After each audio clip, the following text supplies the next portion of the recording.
Dr. Reese and I met a couple of years ago, and she's been very exceptional in explaining a lot of the impact, the economic impact of the school choice issue on the state. And Dr. Reese, we actually were not able to include, obviously, a lot of the comments, all the comments that you made, just because of the length of time. But you went into just the impact on the workforce and the ultimate impact on the tax revenues to the state of Georgia by having an uneducated workforce, or a workforce that we're seeing not meeting up to par right now, and the long-term economic impact to the state of Georgia. Can you tell us a little bit about that long-term, what we're facing as a state by not addressing this issue? Well, I think the revenue and the employment situation is a bit obvious, that we have most of the jobs that are emerging from our new businesses are those jobs that require basic talents. And as I understand it, something on the order of 75% of the third graders in the Atlanta public school system can't read. A number of them don't know their colors. Not knowing your colors. But one area that I've chosen to focus on as a way to think about how to get this movement moving is the cost of it. As you mentioned in the film, a good amount of the local government expense, in fact of the total government expense, is education. And it's an investment that we're making that is just simply not paying off.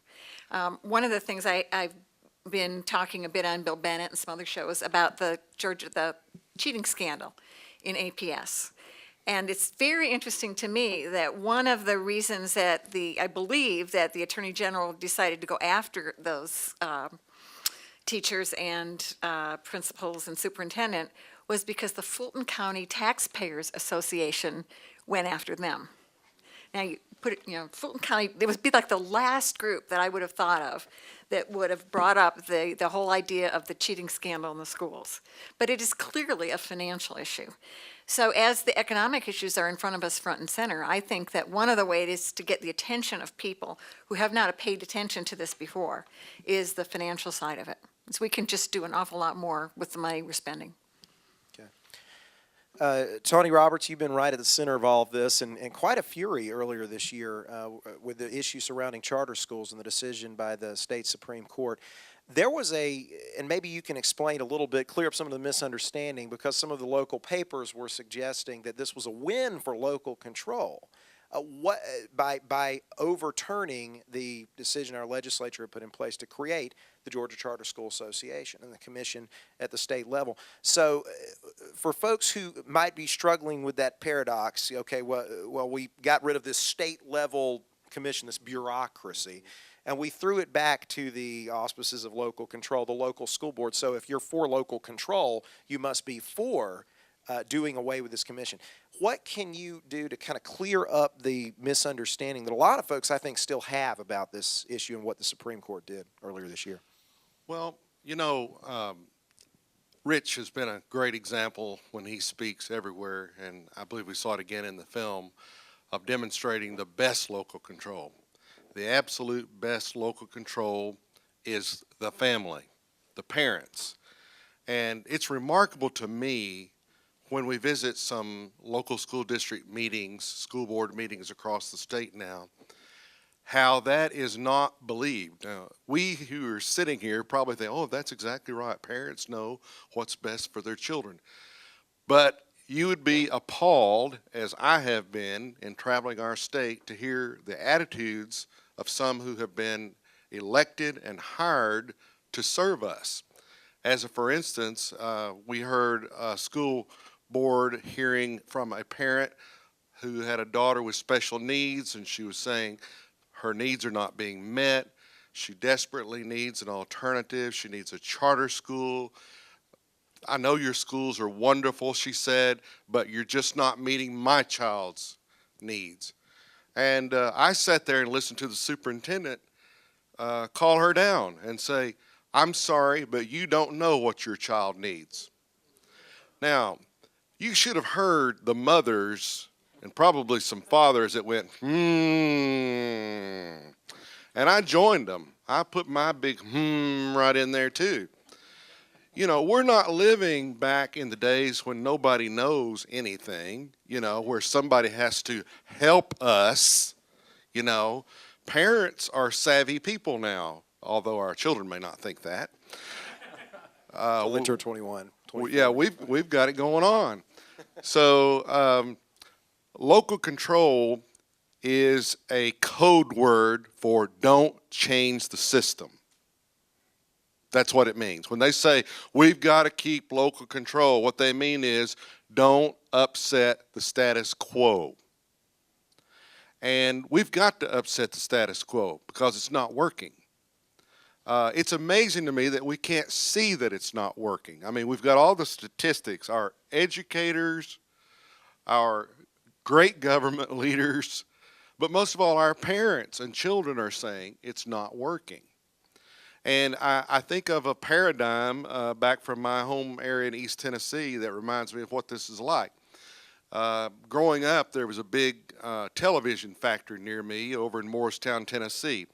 And those of you who are old enough remember that they used to make TV look like furniture.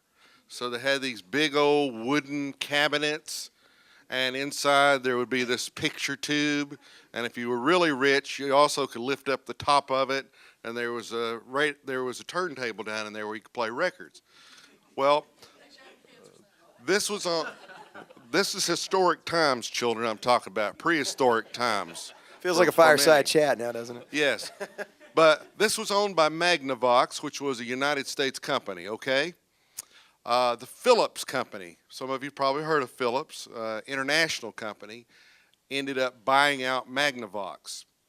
And they saw the trends and they saw what was happening, and they were realizing people don't want to buy TVs that are in big wooden boxes anymore.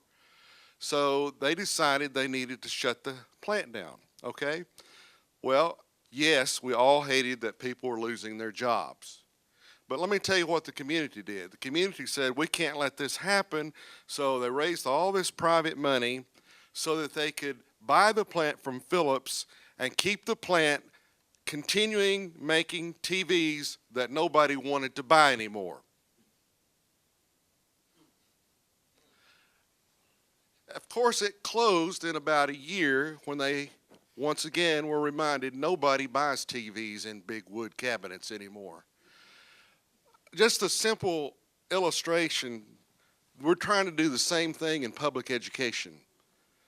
And just as the Japanese took away the market for watches from the Swiss because they were willing to change their paradigm and realize that maybe an electronic watch would be better than a spring and gear watch. We're being left behind here because we're still trying to do the old things in the old ways, and we expect to get new results from them. So I'm not here to say that every charter school and every form of school choice is far superior to anything we have in traditional public schools. I'm a product of traditional public schools, and look how wonderful I turned out. And it was good. I mean, I grew up poor. Yeah, I grew up poor and shy, and my public schools helped me to overcome that. But not everybody can succeed in the schools that we have. And so I think what's necessary here is the true local control. People like this gentleman sitting right next to me and the ones down here, all the way down the row, and everybody here and everybody else as parents saying, you know, this isn't working and we're not going to reelect you, local school board members or state representatives or governor, if you don't start meeting the needs of the people, because that's why we pay our taxes. I'd like to address this, as a former person that was also found unconstitutional with Mark, the misnomer about local versus state level, it was huge. It was the argument by Gwinnett County Schools that has 160,000 kids in 120 schools, that's run by 5 school board members, 120 schools, 5 school board members, and 160,000 kids.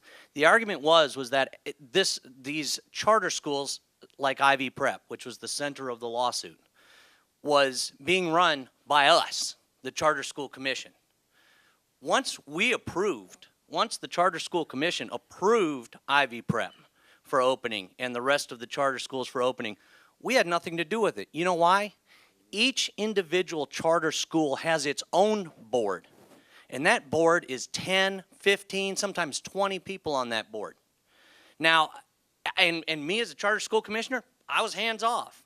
Mark and his staff did review of the finances of each one of those charter schools a couple times a year, or watched more closely the ones that were maybe in danger, watched how they were doing on the CRCTs so we could do that 5-year review to decide whether or not to reopen them. And we shut down a couple of charter schools while we were, just the short time that we were running the Charter School Commission.